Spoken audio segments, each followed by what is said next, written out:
Voilà, bonjour à tous et content de vous retrouver dans ces quelques instants, ces minutes. Et je voudrais partager avec vous la vie d'un homme qu'on retrouve dans le Nouveau Testament. Cet homme s'appelle Moïse. Il a eu une erreur de parcours dans sa vie où justement il a été l'objet d'un meurtre. Il a tué un homme, un Égyptien. Et à cause de cela, il a dû fuir dans le désert. Il s'est retrouvé loin de son peuple, loin de son lieu d'origine, de là où il a grandi. Il était dans un schéma d'insécurité. Mais pourtant, on voit que cet homme vivait dans un contexte justement qui était pour lui un contexte apaisant, puisqu'il vivait avec un sacrificateur, le sacrificateur de Madian, justement, c'est qui va devenir son beau-père, Jéthro, et il va épouser cette fille. Et pendant plusieurs années, il va vivre là dans ce désert, bénéficiant de cette vie, et jouir de la vie qu'il pouvait recevoir. Et un jour, il y a une réalité qui se retrouve dans la vie de chaque homme, c'est que vivre dans des schémas sécurisants ne suffit pas. À un moment donné, il a dû avoir besoin et avoir recours à la voix de Dieu. Et Dieu va le chercher justement. Dieu va l'appeler et à travers une image un peu particulière, celle d'un buisson ardent. Un buisson qui se consumait, mais qui brûlait, mais qui ne se consumait pas. Et Dieu va lui parler dans ce moment si particulier et va l'emmener à entrer dans sa présence. Je voudrais juste dire dans ces quelques instants, ce n'est pas parce qu'on va dans des lieux religieux ou parce que nous allons dans une église que nous vivons forcément dans la présence de Dieu.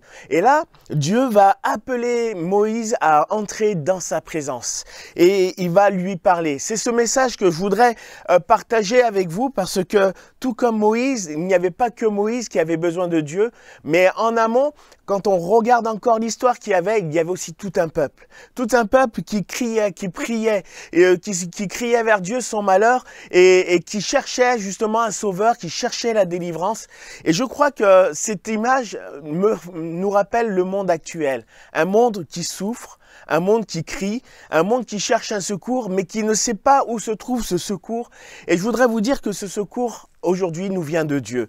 Dieu va parler à Moïse. Et dans l'Exode au chapitre 3, et notamment au verset 7, on peut retrouver justement ces points que je voudrais partager avec vous, que Dieu, encore aujourd'hui, veut manifester dans nos vies, et peut-être dans la vie de quelqu'un aujourd'hui qui a besoin du secours de Dieu.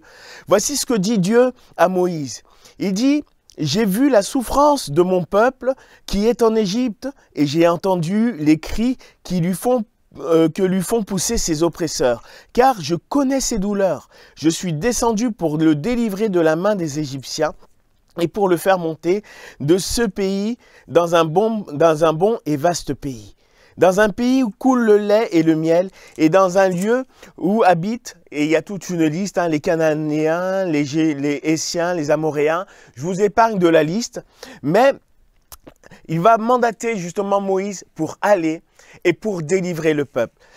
Cette alliance, Dieu s'en est souvenu parce que ce n'était pas simplement à cause de Moïse qu'il va y avoir un sauveur, mais Dieu va dire à Moïse que c'est parce que c'était ses pères, ses ancêtres, Abraham, Isaac, Jacob.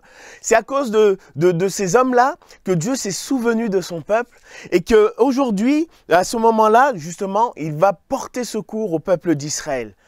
Alors, peut-être vous pourrez vous dire, mais en quoi ça nous concerne? Aujourd'hui, je voudrais vous dire que Dieu aussi nous a laissé une alliance. Il a laissé une alliance avec laquelle, aujourd'hui, nous pouvons nous approcher de lui, avec laquelle nous pouvons bénéficier pas simplement d'une histoire, mais de manière concrète du secours de Dieu. Cette alliance, elle ne se trouve pas en Abraham, ni en Isaac, ni en Jacob. Eux, c'était des descendants, mais une alliance parfaite que Dieu a laissée aujourd'hui pour toute l'humanité, et que nous connaissons, c'est Jésus-Christ. Jésus-Christ est venu, il a donné sa vie sur la croix, et la Bible nous dit que ce sacrifice a été agréé de Dieu parce que de son vivant, Jésus n'a commis aucun péché. Pourquoi j'appuie sur le péché? Parce que justement, le péché, c'est ce qui sépare l'homme de Dieu. C'est ce qui sépare l'homme de la présence de celui qui peut nous sauver et nous secourir. Et si un homme crie vers Dieu, cherche le secours de Dieu aujourd'hui, où est Dieu dans toutes ces choses? Où est Dieu aujourd'hui? Je voudrais vous dire que la solution, elle se trouve en Jésus-Christ. Et lorsqu'on regarde à Jésus-Christ, eh bien, il faudra prendre en considération un paramètre important, c'est celui du péché. Moïse n'est pas entré comme cela dans le lieu où Dieu l'a invité. Il lui a dit, écoute, retire tes chaussures car le lieu où tu rentres, c'est un lieu saint.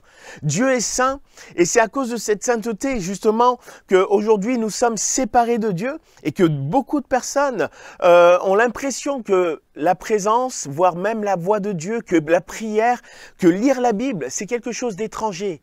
Il y a comme une séparation.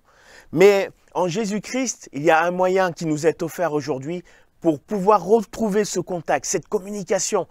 C'est la foi. Ça veut dire que nous avons besoin d'entrer dans des moments intimes où nos cœurs sont ouverts et réceptifs pour entendre ce que Dieu a à nous dire. Est-ce que ça vous arrive de lire la Bible? Et comment la lisez-vous? Cet après-midi, je voudrais, ou du moins aujourd'hui, vous interpeller sur la manière dont nous recevons justement ce livre qu'on appelle la Bible. La Bible nous parle de Jésus, nous parle de Dieu, nous parle de son Sauveur. Certains peuvent l'interpréter comme une histoire. Mais moi, lorsque je regarde dans les Écritures, je revois et je trouve un Dieu qui est venu pour nous sauver. Un Dieu qui a entendu nos cris. Comme Dieu a dit à Moïse, j'ai entendu les cris de mon peuple. Aujourd'hui, à travers la foi, Dieu te considère comme son peuple. La Bible nous dit dans Jean chapitre 1er qu'à celui qui a cru, il lui a donné le pouvoir de devenir enfant de Dieu. Ça veut dire que Dieu, aujourd'hui, à travers la foi, peut t'entendre. Et s'il t'entend, c'est qu'il peut te secourir. Jésus est l'envoyé de Dieu pour nous sauver du péché. Il est envoyé de Dieu pour nous sauver de l'oppresseur. Et aujourd'hui, je peux vous dire avec assurance que quiconque peut place sa vie, quiconque croit en Dieu, quiconque accepte d'entendre les paroles que Dieu a nous données, peut recevoir le secours de Dieu. J'ai entendu les cris et je suis venu. Et il va mandater Moïse, justement pour être l'objet d'une bénédiction. Il va sauver le peuple d'Israël. Tout le monde, la plupart des gens qui vivent en France aujourd'hui, même au-delà, connaissent comment le peuple d'Israël est sorti de l'Égypte, comment la mer Rouge a été ouverte. Je voudrais vous dire, tout cela n'a été possible que parce que Moïse a, à travers sa vie, obéi à Dieu. Aujourd'hui, sortir du péché, être délivré de la main de l'oppresseur, c'est de quitter cette vie où justement nous vivons par nos propres efforts et que nous acceptons de suivre et d'obéir à Dieu, à ses principes, à ses valeurs, à appliquer notre vie à sa sainteté. Parce que justement, l'homme qui vit sans les principes de Dieu va forcément commettre le péché. La Bible nous dit que le cœur de l'homme est attiré par le mal. Il est mauvais par-dessus tout.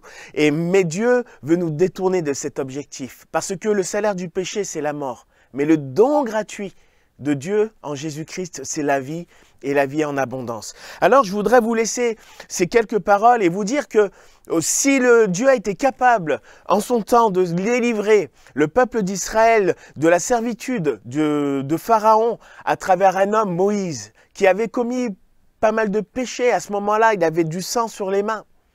Dieu n'a pas regardé à qui il était, mais il lui a permis de réparer son passé, de continuer d'aller de l'avant et d'être un objet de bénédiction. Aujourd'hui aussi, Dieu veut vous sortir de là où vous êtes. Il veut que vous puissiez réparer votre passé et peut-être envisager un avenir avec lui. C'est ça, donner sa vie à Jésus. C'est ça, être sauvé, être libéré. Aujourd'hui, nous vivons tous dans le même monde. Mais celui qui croit en Dieu a un secours qui ne manque jamais. Alors que le Seigneur vous bénisse et nous prions pour que dans ces quelques instants, vous puissiez vous aussi trouver celui qui est le Sauveur, l'envoyé de Dieu, qui a donné sa vie pour toi, qui a donné sa vie aussi pour moi, mais bien plus qui peut agir en ce moment même dans ta propre vie, dans ta situation, si tu acceptes de placer ta foi en Jésus-Christ.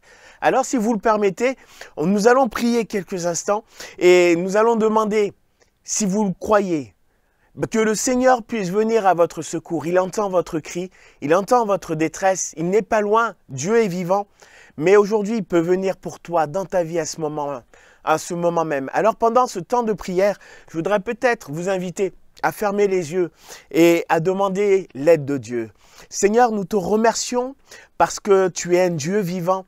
Et Seigneur, lorsque parfois nous sommes éloignés dans des lieux qui paraissent déserts, tout comme Moïse s'est retrouvé dans le désert à cause de ses erreurs. Toi, tu fais entendre ta voix pour nous ramener à toi. Et tu nous rappelles que tu es le Dieu sauveur, que tu veux nous ramener dans une voie où tu nous ramènes à la vie, que tu veux nous libérer de l'oppression, que tu veux nous libérer du malheur, que tu veux nous libérer de ce qui cause en nous la mort. Parce que, Seigneur, tu veux que nous ayons la vie. Aujourd'hui, je te prie pour que la présence de Jésus qui a donné sa vie sur la croix pour nous, aujourd'hui soit comme une puissance qui libère pour quelqu'un, soit comme une puissance, Seigneur, qui l'arrache des ténèbres et à travers la foi, soit conduit maintenant sur le chemin de la vie. Or, la vie éternelle, c'est qu'ils te connaissent, toi le seul vrai Dieu, c'est lui que tu as envoyé, Jésus-Christ. Aujourd'hui, viens bénir celui qui accepte de venir vers toi, Seigneur, dans le nom de Jésus. Amen.